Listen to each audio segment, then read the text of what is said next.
Welcome back, everyone, to another segment of the MCR Mac and Me. My name's TJ. In this segment, we'd like to talk about the confirmation hearings last week, all sorts of fireworks and goofy stuff and observations and thoughts, and just thought we'd kind of share all that with you.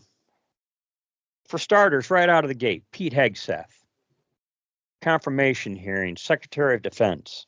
And of course, the Democrats were salivating to tear into him, you know, questioning his ability to stay sober on the job, even though there is no confirmation that he ever went to Fox News on the job drunk. Okay, it's one of those you know people making unfounded accusations where you know someone says, "Oh, someone told me he went to work." Did not Speaker Pelosi at one point say, lay out how you do a smear campaign on somebody? Oh yeah, yeah. So there you go. That's what I saw last week. And then they questioned him being his not being faithful to his first wife or second wife or whatever wife. Basically, Right. you know what? He likes to play the field, and he admits to that. Okay, but anyways, so you got the Democrats trying to seize the moral high ground, which is comical in itself, given Yeah. given given their practices of them when they're in office. Okay, and and then and I'm going to follow up with a comparison here. Pam Bondi, easy on the eyes, real easy on the camera, okay, and very calm and cool and calm and collect under fire, and she sat there and she was polite. She took some hits initially, and then she unloaded and she went for the kill, verbally, we'll say. All right. Right. And, she was in no mood to put up with Adam Schiff's nonsense. And it was very interesting to see first Pete Hegseth, then Pamela Bondi set the tone for how these confirmation hearings were going to go. Thoughts so far, Mac? I watched snippets of Bondi and Hegseth, but I think in almost its entirety, the Kristi Noem one. I was quite impressed with her. And kudos, and I don't do this often, but kudos to our senator, our senior senator here in Michigan, Gary Peters. He came off like a class act. He asked legitimate questions. He was polite and respectful, and he let it go at that. He didn't get into the hypothetical smear campaign crap that Schiff, and because that's all that guy's got. That guy's got no substance whatsoever. He's a huckster. Well, it was getting so contentious between Schiff and Pamela Bondi. She pretty much said, "Senator, you were censored in the House for these very accusations you're mentioning right now." For the very Of course, comments you're making now. Just that's that kind of thing, right? yeah, and of course he just kept going like he didn't even hear it. Well, You I'll tell know? you something that I would like to see change, and it's not going to, but something I'd really like to see change is when if you or I were to go testify in front of a Congress and we tell a lie, they can prosecute us. When are they going to get prosecuted for the lies they tell? Oh yeah, Because yeah, Adam Schiff would be on about a 500-year sentence. That guy's such a Pinocchio liar. He is. exactly. Well, after those first two appeared for their confirmation hearings, I like to watch. Lately, I've been watching a whole lot of Victor Davis Hanson, and side note here to those viewing, if you he's referred to as the classicist farmer, and I did watch a program where he kind of went start to finish his life story, and it was very intriguing, and it, saying all that, getting off topic, he had comments as to Pete Hegseth and Pamela Bondi, and he goes, if there's any good thing about this, it's taken all these fence sitting Republicans and put them on notice that they better not side with this lunacy. He goes, because if they do, they're not going to be in office very long. And, and that was just Victor Davis Hansen's comment there. Well, I expect Susan Collins and Lisa Murkowski to vote like the Democrats they are. But one vote I'm really keeping an eye on is John Fetterman. That's the vote I'm really interested in seeing. Oh, yeah. Is he going to break away from the Democrats? Because he goes on Joe Rogan and he's going on a lot of shows saying, hey, this is what the people want and the people should get what they want. That's who we're here to serve. Now, is that just lip service? Perhaps. I guess we'll find out when the vote comes.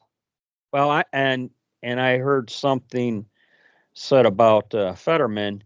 He says what he knows wants to be heard and then very quietly does the other. So, yes, like to your point, we will see. Yes, to your point. But yeah, and you mentioned Lisa Murkowski. Well, I really wish Alaska would get it together. And, they tried once, and we've talked about it in previous segments. She is so entrenched. She won a write-in back, I want to say 2010, might have been 2012, but obviously some years back. I mean, that's how long she's been in office. And they tried to primary her out of office only for her to turn around and win a write-in. So nothing would make me happier than for Alaska to get their act together and get her out of there. In some way, she bugs me more than Susan Collins. She does, because on occasion, Susan Collins will do the right thing. She just likes to be the center of attention, the final deciding vote. Oh, yeah. Where she can wax eloquent about, she thinks she's Abraham Lincoln reincarnated.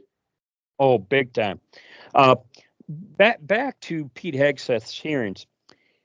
The bovine excrement, I like to say, got so deep that the bovine excrement got so deep that a senator from Oklahoma, Republican senator from Oklahoma, Mark Wayne Mullen, basically, didn't even really, I don't think he asked Pete Hegseth much questions at all, other than he took his time to call out the Democrat hypocrisy, saying, you question his ability to stay sober. How many of you have shown up drunk to take a vote?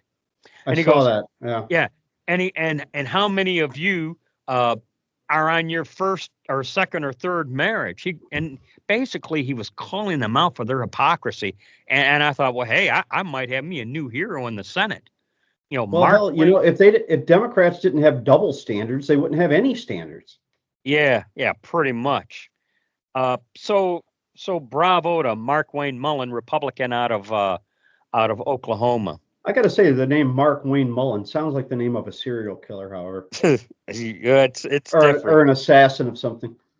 I'm content, or I kind of want to mention Marco Rubio.